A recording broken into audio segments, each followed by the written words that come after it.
Ang unang step guys ay ihanda lahat ng mga gamit. Graba, buhangin, bato, semento, mga tools.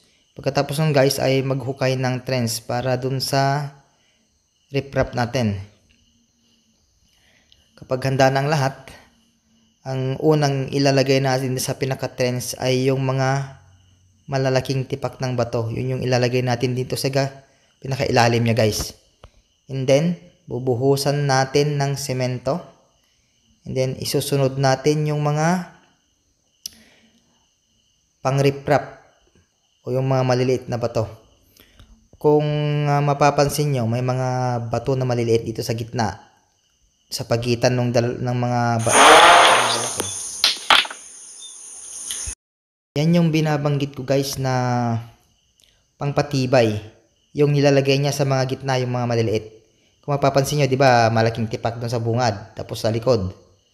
Yan, bali dalawang malalaking bato lang guys, kabilaan. And then, lalagyan natin ng mga maliliit na bato dito sa pagitan ng mga malaking tipak.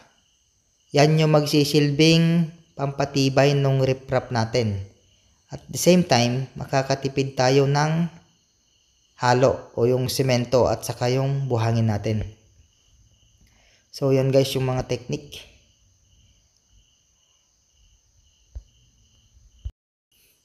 Ganun lang guys yung procedure, sunod-sunod lang.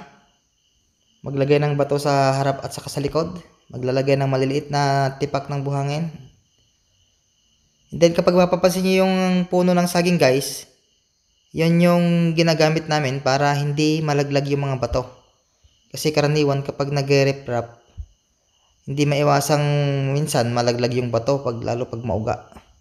So yan guys, dahil wala kaming slab o yung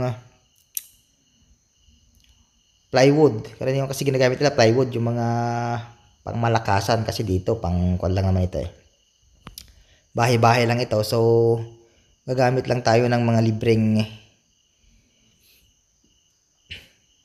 ganito, yung puno ng saging para hindi malaglag yung bato. Ganon din guys, pagkalagay ng mga maliit na tipak ng bato, bubuhusan ng halo dun sa gitna.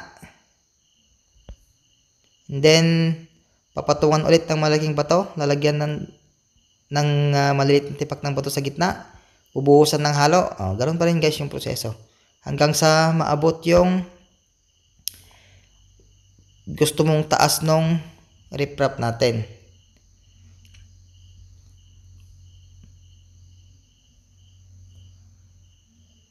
So ito na guys yung nakailang patong na to guys. 8 patong na ito. So kung mapapansin nyo, yung mayroon kaming nilagay na maliit na lubid. Yung kasi yung magsisilbing line namin para ma-maintain yung straight o yung sloping ng riprap natin. Kasi in-slope kasi namin ito para hindi siya matumba pabaliktad kapag sakaling lumakas yung ragasan ng tubig, kasi sobrang lakas ng tubig dito guys kapag umuulan. So yan, ako yan guys.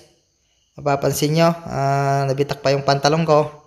So wala na akong oras para magpalit ng pantalon, diretso na. Total, doble naman yung gamit ko na pants na yan. Meron pa akong puti dun sa loob. Yan, kaya diretso na. Tignan nyo guys, ginagawa namin, gaya nung binanggit ko kanina una dun sa pinakabungad. Dito sa pinakagilid, sa tabi ng wire, ng linya, yung lubid, maglalagay ng malalaking tipak ng bato. And then dun sa kabila niya, sa malapit dun sa gilid. And then maglalagay ng maliliit na tipak ng bato sa gitna, then bubuhusan. Ganon lang guys, paulit-ulit lang yung proseso, ganon na ganon. Kung mapapansin nyo, yung gumagamit ako ng pala, nagkukuha ako ng lupa, tapos nilalagay ko dun sa gilid ng bato. Yan naman guys, para hindi gumalaw yung bato. Kasi pag magbuhos ng tubig, karaniwan gagalaw yung bato. Para ma-maintain yung distance niya. So, gano'n lang guys. Gano'n lang yung technique na ginagawa namin.